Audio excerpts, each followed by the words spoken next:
मेरे प्यारे साथियों, अगर मैं आपसे पूछूं कि दुनिया का सबसे अनमोल रिश्ता कौन सा होता है, तो आप जरूर कहेंगे मां। हम सबके जीवन में मां का दर्जा सबसे ऊंचा होता है।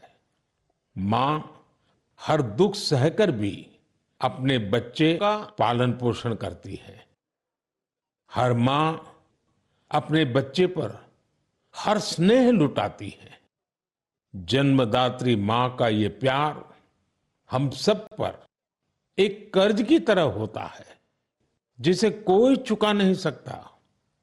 मैं सोच रहा था, हम मां को कुछ दे तो सकते नहीं, लेकिन और कुछ कर सकते हैं क्या? इसी सोच में से इस वर्ष विश्व पर्यावरण दिवस पर एक विशेष अभियान शुरू किया गया है। इस अभियान का नाम है एक पेड़ मां के नाम। मैंने भी एक पेड़ अपनी मां के नाम लगाया है। मैंने सभी देशवासियों से, दुनिया के सभी देशों के लोगों से ये अपील की है कि अपनी मां के साथ मिलकर या उनके नाम पर एक पेड़ जरूर लगाएं। और मुझे ये देखकर बहुत खुशी है कि मां की स्मृति में या उनके सम्मान में पेड़ लगाने का अभियान तेजी से आगे बढ़ रहा है। लोग अपनी मां के साथ या फिर उनकी फोटो के साथ पेड़ लगाने की तस्वीरों को सोशल मीडिया पर साझा कर रहे हैं। हर कोई अपनी मां के लिए पेड़ लगा रहा है, चाहे वो अमीर हो या गरीब, चाहे वो कामकाजी महिला हो या गृहिणी। इस अभियान ने सबको मां के प्रति अपना स्नेह जताने का समान अवसर दिया है। वो अपनी तस्वीरों को हैशटैग प्लांट फॉर मदर और हैशटैग एक पेड़ मां के नाम, इसके साथ साझा करके दूसरों को प्रेरित कर रहे हैं। साथियों, इस अभियान का एक और लाभ होगा। धरती भी मां के समान हमारा ख्याल रखती है। धरती मां ही हम सबके जीवन का आधार है। इसलिए हमारा भी कर्तव्य है कि हम धरती मां का भी ख्याल रखें। मां के नाम पेड़ लगाने के अभियान से अपनी मां का सम्मान तो होगा ही होगा, धरती मां की भी रक्षा होगी। पिछले एक दशक में भारत में सबके प्रयास से वन क्षेत्र का अभूतपूर्व विस्तार हुआ है। अमृत महोत्सव के दौरान देश भर में 60,000 से ज्यादा अमृत सरोवर भी बनाए गए हैं।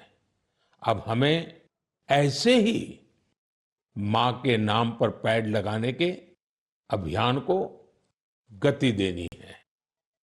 मेरे प्यारे देशवासियों, देश के अलग अलग हिस्सों में मानसून तेजी से अपना रंग बिखेर रहा है और बारिश के इस मौसम में सबके घर में जिस चीज की खोज शुरू हो गई है वो है छाता। मन की बात में आज मैं आपको एक खास तरह के छातों के बारे में बताना चाहता हूं। ये छाते तैयार होते हैं हमारे केरला में। वैसे तो केरला की संस्कृति में छातों का विशेष महत्व है। छाते वहां कई परंपराओं और विधि विधान का अहम हिस्सा होते हैं। लेकिन मैं जिस छाते की बात कर रहा हूं वो है कार्थुम्बी छाते, और इन्हें तैयार किया जाता है केरला के अट्टापडी में। ये रंग बिरंगे छाते बहुत शानदार होते हैं और खासियत ये कि इन छातों को केरला की हमारी आदिवासी बहनें तैयार करती हैं। आज देश भर में इन छातों की मांग बढ़ रही है। इनकी ऑनलाइन बिक्री भी हो रही है। इन छातों को वट्टालक्की सहकारी कृषि सोसाइटी की देखरेख में बनाया जाता है। इस सोसाइटी का नेतृत्व हमारी नारी शक्ति के पास है।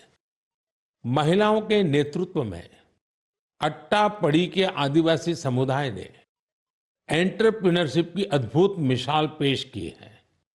इस सोसाइटी ने एक बैम्बू हैंडीक्राफ्ट यूनिट की भी स्थापना की है। अब ये लोग एक रिटेल आउटलेट और एक पारंपरिक कैफे खोलने की भी तैयारी में है। इनका मकसद सिर्फ अपने छाते और अन्य उत्पाद बेचना ही नहीं है, बल्कि ये अपनी परंपरा, अपनी संस्कृति से भी दुनिया को परिचित करा रहे हैं। आज कार्थुम्बी छाते केरला के एक छोटे से गांव से लेकर मल्टीनेशनल कंपनियों तक का सफर पूरा कर रहे हैं। लोकल के लिए वोकल होने का इससे बेहतरीन उदाहरण और क्या होगा।